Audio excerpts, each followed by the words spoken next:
L'aventure à fleur d'eau et de cœur. Ils sont deux, ils ont moins de 30 ans et ils s'apprêtent à défier l'Atlantique sur des coques de noix de 6,50 m.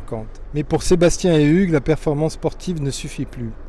En 2026, leur sillage ne tracera pas seulement une route vers les Açores, il dessinera l'espoir pour les 22 500 patients en attente d'une greffe en France. Sous les couleurs du ruban vert, ces deux skippers ingénieurs transforment leur bateau en véritable porte-voix pour le don d'organes. Avant d'aborder les défis techniques et humains qui vous attendent cette saison, pourriez-vous vous présenter et nous dire ce qui a scellé votre binôme au sein de l'équipe ASH ? Alors moi c'est Sébastien, j'ai 28 ans, je suis ingénieur et donc depuis un an avec Hugues on court sur le circuit Mini 650, donc les plus petits voiliers de course au large. Je m'appelle Hugues et j'ai 27 ans et je suis également ingénieur. Avec Sébastien on s'est rencontrés donc en école. Puis on s'est rejoint à Lorient il y a 2 ans de cela et on a décidé de monter ce projet-là, qu'on est tous les deux passionnés par la mer, passionnés aussi par la compétition, et c'est comme ça qu'on s'est lancé à deux. Un projet plutôt original parce qu'on est deux et ce sont des bateaux où on navigue en solitaire. Mais on a voulu monter ça ensemble parce qu'on croit vraiment à cet esprit d'équipage, au fait de pouvoir s'entraider pendant toute la durée du projet, même si on reste concurrent ensuite sur l'eau. Je souhaiterais vous poser quelques questions justement par rapport à votre aventure et notamment sur le paradoxe de la concurrence solidaire. Vous partagez tout à terre, logistique, entretien, entraînement, mais vous redevenez adversaire une fois le coup d'envoi donné. Comment le message du don d'organes qui repose sur l'entraide absolue influence-t-il votre rivalité sportive sur l'eau ? Et bien, effectivement, on fait un sport, on fait des compétitions, donc on est compétiteur et on reste adversaire sur l'eau, mais en fait le message qu'on porte grâce à ces événements sportifs, il nous dépasse un peu plus. Et y penser quand on est sur l'eau, en plein dans la compète, ça permet de remettre les choses en place et de vraiment réaliser que ce message il nous dépasse, il est bien plus important que la compétition elle-même. Et qu'effectivement on est dans un sport où on navigue sur l'eau, on navigue au large, et donc il faut rappeler aussi que même si on passe la ligne de départ, on garde cette solidarité des gens de la mer. Combien de skippers se sont déroutés en pleine course pour aller aider leurs concurrents, et c'est quelque chose qu'on fera tous, même en pleine course, même si voilà, on abandonne une place à la fin pour aller aider un copain, parce que c'est ça le plus important en fait. La compétition c'est quelque chose, mais la vraie importance c'est le côté humain qu'il y a derrière. Dans la bulle d'une course comme les Sables, les Açores, vous allez passer 20 jours sans communication. C'est un contraste fort avec votre objectif. Inciter les Français à briser le silence. Est-ce que ce silence en mer vous aide à mieux mesurer l'importance de la parole à terre ? Alors effectivement, on est face à un paradoxe. Nous, on se retrouve en course et on n'a pas de téléphone, on n'a pas de connexion internet, on n'a pas moyen de communiquer avec la Terre, donc pour en parler. Donc finalement, on se retrouve effectivement dans cette bulle solitaire. On peut communiquer qu'avec les bateaux qui sont autour de nous et même pas très loin. C'est là où on se rend compte effectivement que ce qui va vraiment faire du bruit, ce qui va réussir à faire parler du projet, c'est déjà que les bateaux naviguent. Nous, on n'est qu'un pion dans ce projet-là. Le projet il nous dépasse complètement. On va laisser les bateaux naviguer, on va laisser la communication se faire autour, et c'est celle-là qui va réussir à sensibiliser, à faire du bruit. Et en même temps on passe 8 jours en solitaire, et en arrivant on va avoir aussi cette envie de pouvoir partager, et c'est là où, avec cette envie-là ça va permettre de vraiment en parler. Et la dernière chose que je voulais dire, c'est que ce moment de solitude et ce moment en fait de silence, ça permet aussi de se recentrer sur l'essentiel. On est dans des écosystèmes avec une grosse effervescence en continu, et quand on part, on permet de se recentrer sur ce qui est vraiment important pour nous, et finalement voilà, c'est le projet, c'est ce qu'on porte, et c'est le message qu'on va faire passer. Et c'est vrai qu'après quelques jours passés du coup vraiment dans notre bulle, à penser que au bateau, que à la course, on rajoute à ça la fatigue, toutes les émotions sont vraiment décuplées, et donc quand on arrive à terre, quand on retrouve un peu tout le monde, il y a cette envie bouillonnante de transmettre un peu tout ce qu'on a vécu, et donc ouais, une envie de communication qui est encore plus forte et qui nous motive d'autant plus au moment où on revient au ponton et à terre. Vous êtes donc deux skippers ingénieurs, habitués aux chiffres et à la technique. Pourtant, vous portez un combat où l'humain et l'imprévisible priment. Quel a été justement le déclic qui vous a fait passer de la performance pure à cette volonté de porter le ruban vert ? Alors effectivement, quand on parle d'ingénieur, on pense tout de suite à un monstre voilà, sans émotions, qui pensent que chiffres, très mathématiques. Mais bon, c'est pas vraiment ça. On est des humains comme tout le monde. Et avec Sébastien, on a toujours été assez engagés. Moi, j'ai été élevé aussi avec cette maxime qui dit t'as beaucoup reçu, du coup tu dois beaucoup donner. Toujours été beaucoup engagé, ainsi que Sébastien, en fait, déjà dans le milieu associatif depuis très longtemps, déjà dans le milieu du scoutisme. Et pour nous, en fait, quand on est arrivé, quand on a monté ce projet-là, ça s'imposait un peu comme une évidence de porter les couleurs d'une association, d'ajouter une dimension vraiment humaine, citoyenne à notre projet. On n'avait vraiment pas envie de garder tout ce projet pour nous et on avait envie de le rendre utile. Et par quelques connaissances communes, on a entendu parler de la création de l'association de sensibilisation au GHBS. Donc on s'est rencontrés, on n'était pas particulièrement au fait des enjeux liés au don d'organes, il n'y avait pas de greffés dans nos familles, etc. Donc on était même plutôt ignorants sur le sujet. Mais on a été vraiment touchés par les histoires qui s'y vivent, par la force de ces histoires qui nous dépassent, là où le deuil rencontre un peu la poursuite de la vie, des choses vraiment très fortes qu'on ne connaissait pas, dont on ne mesurait pas vraiment l'importance. Et quand on a compris aussi l'importance d'en parler avec ses proches, que c'était vraiment un enjeu de santé publique, on s'est dit punaise, il y a vraiment quelque chose à faire avec ça. Et que notre projet peut vraiment servir à ça. Et donc c'est comme ça que qu'on a voulu s'engager et que le projet est né vraiment avec l'association de sensibilisation du GHBS. Vos bateaux sont identiques, mais ils portent des noms différents. Si vous deviez comparer le parcours d'un greffon qui voyage d'un point A à un point B pour redonner vie, à votre traversée vers les Açores, quel serait le message que vous aimeriez que le public retienne lors du baptême du 10 mars ? Alors c'est vrai qu'on a 2 bateaux identiques, donc à l'image de notre projet en équipe. Le premier sera baptisé Tous donneurs et le second Tous receveurs. L'idée est de marquer toute la chaîne du don d'organes et du fait qu'on peut tous y participer. Et on va avoir 2 parrains, 2 marraines pour nos 2 bateaux. Donc on va avoir une représentante d'une famille de donneurs, on va avoir une personne greffée, on va avoir un chirurgien spécialiste de la greffe et une infirmière d'une équipe coordinatrice du don d'organes dans l'hôpital de Lorient. Et ces 4 personnes sur nos 2 bateaux, ça représente vraiment toute cette chaîne du don d'organes, cette chaîne qui permet cet acte de solidarité extraordinaire du don d'organes.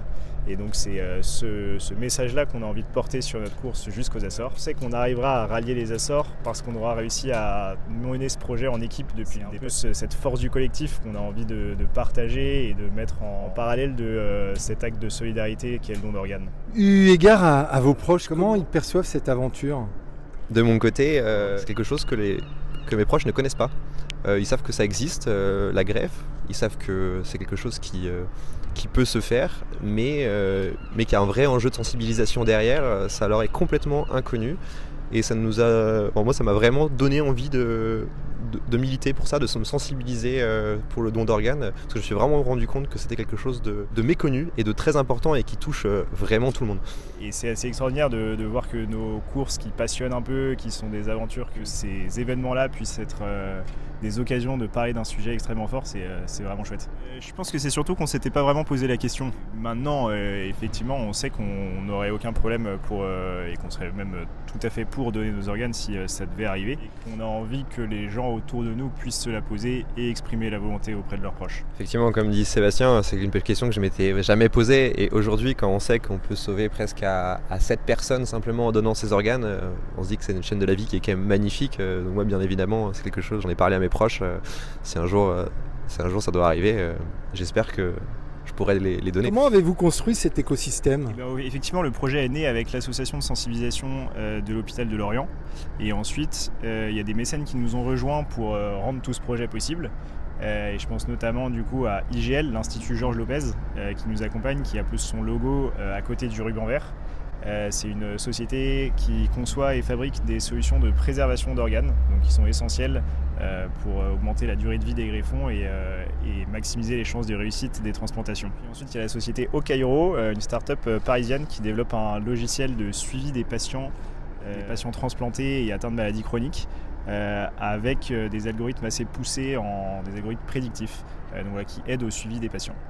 Et puis enfin, on a le local de ce projet avec Objectif Numérique, une société spécialiste de l'impression grand format qui a réalisé les magnifiques coverings de nos bateaux qu'on voit derrière nous et qui nous permettent du coup d'arborer le ruban vert sur la coque de nos bateaux. Dans l'écosystème du don d'organes, il y a de nombreuses personnes et notamment des personnes qui méritent vraiment d'être connues, qui travaillent au quotidien pour les transplantations. Je citerai notamment les infirmières coordinatrices du don d'organes.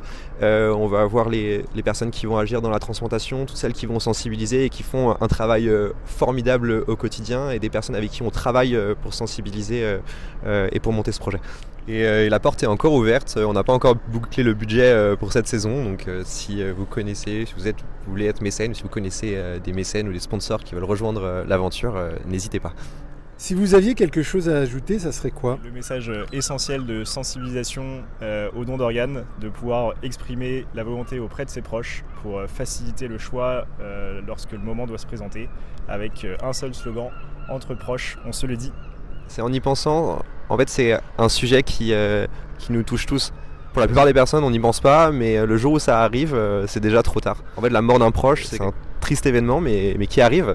Et donc si on n'y a pas pensé avant, si on n'a pas anticipé le fait de pouvoir donner cet organe, si on n'a pas parlé autour de soi, souvent la tristesse du moment fait qu'on peut potentiellement poser un choix que le donneur potentiel n'aurait pas souhaité. Ça met en péril centaines et des milliers de personnes qui attendent des greffes, donc potentiellement qui auraient pu être sauvées grâce à ça.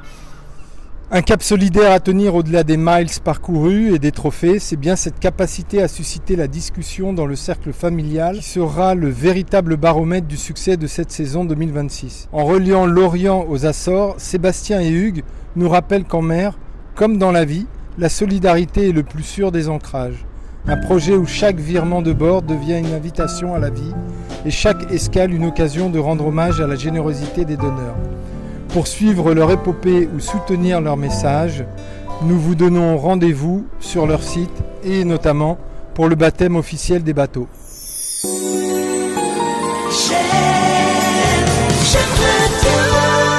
Bonjour, pour J'aime Radio, je vais vous demander de vous présenter. Bonjour, Céline Bouquin, je suis infirmière coordinatrice du don d'organes et de tissus à l'hôpital de Lorient. Et nous sommes aussi avec... Bonjour, je suis Anaëlle Géano, infirmière à la coordination du don d'organes et de tissus de Lorient. Bonjour, professeur Barou, maintenant à la retraite, mais j'ai été pendant 40 ans transplanteur rénal à la Pitié-Salpêtrière, et puis après directeur médical pendant 3 ans chez Marina, qui est une boîte de biotech qui développe l'hémoglobine du ver marin. Bonjour et merci d'être présent pour J'aime Radio. On se trouve aujourd'hui à la maison des skippers. Vous êtes infirmière, professeur, personnel de santé au GHBS de Lorient notamment, un métier de l'ombre où l'on gère l'urgence vitale et l'humain au cœur des familles. Aujourd'hui, vous sortez de l'hôpital pour rejoindre le ponton et baptiser 2 bateaux engagés pour le don d'organes. C'est une démarche symbolique forte, mais qui s'appuie sur une réalité hospitalière concrète. Voici quelques questions que je souhaiterais vous poser. Entre les skippers en mer et les patients en attente de greffe, le point commun est souvent la solitude face aux éléments. En baptisant ces bateaux tous donneurs et tous receveurs, cherchez-vous à dire que nous sommes tous embarqués sur le même navire face à la maladie ? Bien sûr, on est tous identiques face à la maladie et on peut tous, un jour ou l'autre, que ce soit nous ou nos proches, être confrontés à la maladie. Ce qu'il faut savoir, c'est qu'on a plus de chances dans notre vie d'avoir le risque d'être un jour receveur que d'être donneur. Et par ce partenariat avec les skippers, on voulait faire passer le message de solidarité et d'entraide et surtout faire passer le message qu'il faut en parler. Forcément, les gens qui vont être dans la peine, qui vont être confrontés à cette prise de décision, et quand on en a déjà parlé, c'est beaucoup plus simple. Dans votre métier, vous recueillez souvent la parole des familles dans des moments tragiques. Est-ce que voir ces voiles naviguer au large est pour vous une manière de transformer un sujet encore tabou en un message de liberté et de mouvement ? Il est essentiel de rappeler qu'en France, aujourd'hui, nous sommes tous donneurs d'organes présumés. Sauf si nous avons exprimé de notre vivant que nous ne l'étions pas. C'est pourquoi il est important de le dire. Parler de sa position à ses proches. D'oser aborder cette question en famille. Non pas pour parler de la mort, mais pour affirmer un choix de vie. Avec ce message porté par ces bateaux, nous aimerions que les gens arrivent à se poser la question et puissent répondre « Et pour toi, je dis quoi ?» En course au large, chaque seconde compte pour gagner. Pour une coordinatrice hospitalière, le personnel hospitalier, en quoi l'engagement de ces skippers peut-il aider et réduire le temps de l'attente pour les patients simplement en incitant les gens à en parler à table. Il y a un parallèle évident, c'est que la transplantation est une course contre la montre du début jusqu'à la fin. Donc pour nous aussi, chaque seconde compte. Alors chaque seconde sur la liste d'attente, bien sûr, parce qu'on aimerait bien avoir assez d'organes pour réduire ce temps d'attente qui est toujours beaucoup trop long. Mais au moment du prélèvement et de la greffe, là aussi chaque seconde compte.